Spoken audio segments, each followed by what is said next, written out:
Hey, good afternoon, folks. This is Clay with Clay's AC and Auto Repair and Clay Motion here in Grand Rapids, Michigan, and this is the Clay Way. If this video is helpful, please consider subscribing to my page, clicking the notifications down there on the bottom, send me your wonderful comments, share my videos, like my videos, all that jazz. If you got a question for me, I'm happy to answer it if I can. You can look me up on Clay's AC and Auto Repair on Facebook and send me a message. Remember, if anybody else can do it, you can do it too. So what we've got today is a 2010 Jeep Liberty, but this is going to be the same for the 2009, 2010, 2011, 2012, maybe even 2013 or 14. And when we turn our radio on and we go to turn our volume up and down, if you're experiencing this problem, it's really kind of wishy-washy if it works. You try to pull out a little bit on there, and sometimes you can get it to go down, but most of the time it doesn't really work. So what we're going to do is we're going to remove the radio and we're going to disassemble it a little bit, and I'm going to show you how you can do this at home, and we're going to try to repair this problem.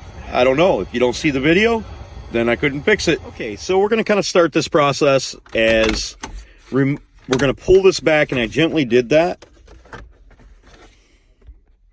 and that'll pull the trim piece away from there. Now when I was pulling the bottom part, I put both hands, one hand here and one hand here, and I pulled gently away, not breaking the tabs that are on the back that you're going to see in a couple moments. So did that same procedure with one hand here and one hand here on the bottom right hand side.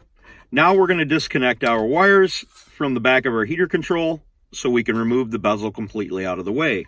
In order to get the bezel out, we're going to go ahead and put our key in the ignition, remove our vehicle back to neutral, holding our foot on the brake, and then we can remove our bezel, then we can put it back up in park and remove our key.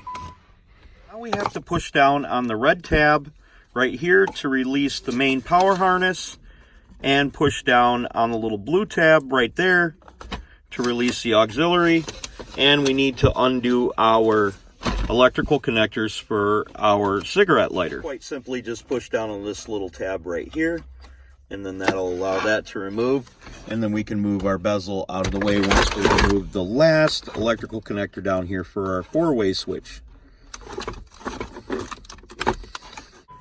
Now we're going to go ahead and remove 4 7mm screws on the 4 corners of the radio. Now with our radio removed, we're going to go ahead and remove our antenna connectors from the back of the radio, pushing down on the tab right there on the outside. There. And then there's a tab right here.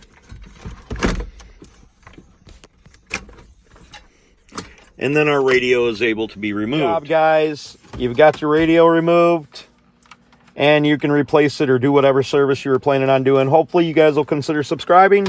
God bless. Have a great day. Don't be the next to them. Be the first to you. It's always better to repair something than it is to replace it if you possibly can.